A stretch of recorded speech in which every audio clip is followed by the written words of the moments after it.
नौकरी को, और 5% ऐसे लोग होंगे जो बिजनेस को करेंगे, 5%। सवाल ये खड़ा होता है, मैं आपसे फिर से सवाल पूछता हूं कि आप नौकरी कर रहे हो कितने साल से? कोई जो यहाँ पे है जो 10 साल से नौकरी कर रहा है, 10 साल वाला कोई नौकरी वाला है? 10 साल से नौकरी कर रहा है, क्या बात है, जबरदस्त। 10 साल से आप नौकरी कर रहे हो। सर आपका नाम? लक्ष्मण जी।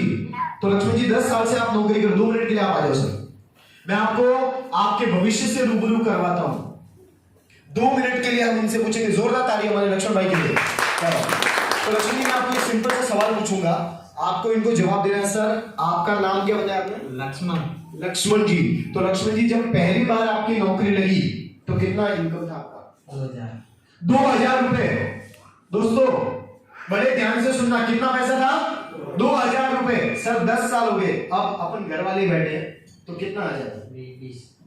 20,000 काट वाट के आता है उसमें से, मतलब 6-7 अच्छा, घर खर्चा वर्चा माइनस कर दिया तो कितना बचता है? 11-12 हजार। Thank you sir. 11-12 हजार। और ये अकेले लक्ष्मण जी की कहानी नहीं है, मैं अगर एक एक को यहां पे उठाऊं तो अपना वही हाल है। 11-12 हजार रुपए। दोस्तों क्या आपको लगता है अहमदाबाद जैसी सिटी में 10 साल के बाद अगर बंदा 10,000 रुपए महीना या 12,000 रुपए कमाता है तो क्या वो अच्छा माना जाता है? क्या सवाल है मेरा आपसे, अच्छा है?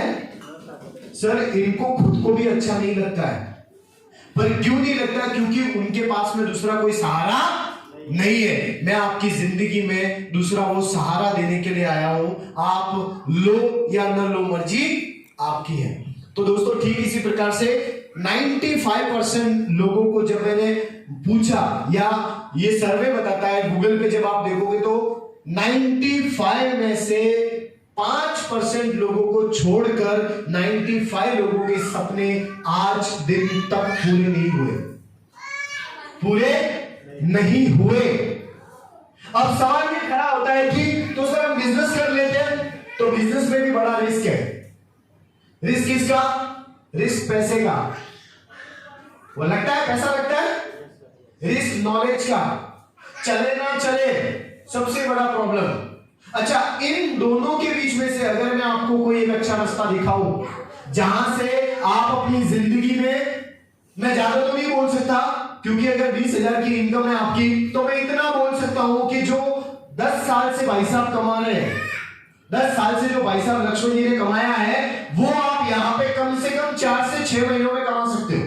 कितना 4 से 6 महीनों में कमा सकते हो। अब मुझे आप बताओ कि अगर 4 से 6 महीने में 20,000 रुपए आना चालू हो जाए लक्ष्मण जी, और अगर मैं आपके साथ में आके सिस्टम के साथ अगर काम करें तो वो आपको अच्छा लगेगा कि नहीं लगेगा? 100% हम सबको अच्छा लगेगा। मैं आपके सामने वही सिस्टम लेके आया हूं जहां पर, मैम प्लीज ये बच्चे थोड़े से अगर हो सकता तो प्लीज, थोड़ा सा डिस्टर्ब हो रहा है प्लीज। तो मेरा सिर्फ कहने का मतलब क्या है आप लोगों से, कि जब मैं आपको ये बात बता रहा हूं कि 5% लोगों का बिजनेस सपने सिर्फ पूरे होते हैं, 5%, सिर्फ 5%, तो इसमें सबसे बड़ा इंपॉर्टेंट चीज क्या होता है कि अगर मैं आपको बताऊं यहां पर एक रास्ता ऐसा है जिसको हम लोग बोलते हैं डायरेक्ट सेलिंग। क्या बोलते हैं? Direct selling. डायरेक्ट सेलिंग का नाम सुना आपने? मैं आपको एक सीधा रास्ता बताता हूं। डायरेक्ट सेलिंग मतलब क्या होता है? कोई भी चीज जब किसी कंपनी के पास से आप खरीदी करते हो तो उसमें कंपनी होता है, कंपनी के द्वारा वो चीज बनाया जाता है। हेलो, समझ में आ रहा है?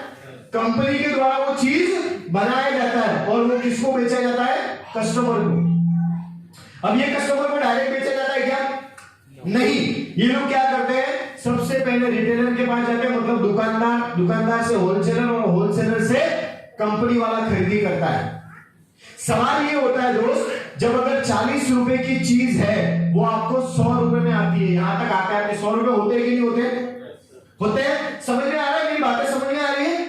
हेलो, नए लोग कितने यहाँ पे? नए लोग हाथ खड़ा करो एक बार। हाँ सर, दिमाग में आ रहा है? मैं जो बातें बता रहा हूं आ रहा है? क्लियर?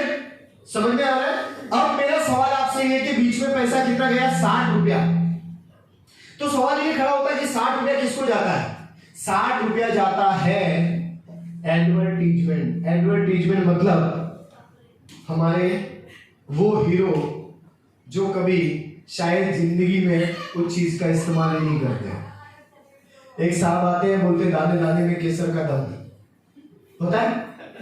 हाँ जी, एक साहब आते हैं कि थम्स अप पीते, एक घूंट पीते और बोलते हैं चलो आज कुछ तूफानी करते हैं। कुछ तूफानी होता है सर। जैसे ही आप ब्रश उठा के जाते हो, अपने वॉशरूम में ब्रश उठाते हो, जैसे ब्रश निकालते हो, खिड़की तोड़ के एक लड़की आती है, बोलती है आपके टूथपेस्ट में नमक है क्या? अब बताओ, ये पूछने के लिए तू दरवाजे से नहीं आ सकती थी? हाँ जी, आप सोचो, एक हीरोइन नहा के बाहर आती है और बोलती है मेरी सुंदरता का राज सिर्फ लक्ष्य है। अच्छा, अगर लक्ष्य होता तो सबसे ज्यादा जरूरत किसकी होती? किसको होती? निग्रो लोगों की, अफ्रीका में। अच्छा, आप लोगों ने लक्ष्य इस्तेमाल किया, वो कितने लोग गोरे हो गए यहाँ पे बैठे? सच बताओ भैया, मैं सच बताऊं, मेरा फेवरेट साबुन था लक्स, रगड़ रगड़ के हो गया, पर आज दिन तक वो कलर नहीं आया। मेरे कहने का मतलब क्या है, क्या समझाना चाहता हूं मैं आपको? जिंदगी से जो चलता आ रहा है, देखो दोस्त, मैंने एक चीज सीखी और वो मैं आज आपके सामने बोलना चाहता हूं। जिंदगी में इस बात को आज गांठ बांध के याद रखना सर। मैं आपको बात बताना चाहता हूं कि जिंदगी में अगर सक्सेस होना चाहते हो, अगर जिंदगी में सफलता पाना चाहते हो, तो कैलेंडरों के बदलने से दिन नहीं बदलते। कैलेंडरों के बदलने से दिन नहीं बदलते। दिन जब बदलते हैं जब आप ये डिसाइड कर लेते हो कि आज बस हो गया यार, आज मैं अपनी जिंदगी का चार्ज मेरे हाथ में रहता हूं। मेरे वाइफ के सपने, मेरे मां के सपने, जो भी सपने हैं उनकी जिम्मेदारी मैं खुद लेता हूं और आज से एक नई शुरुआत करता हूं। जो बीत चुका वो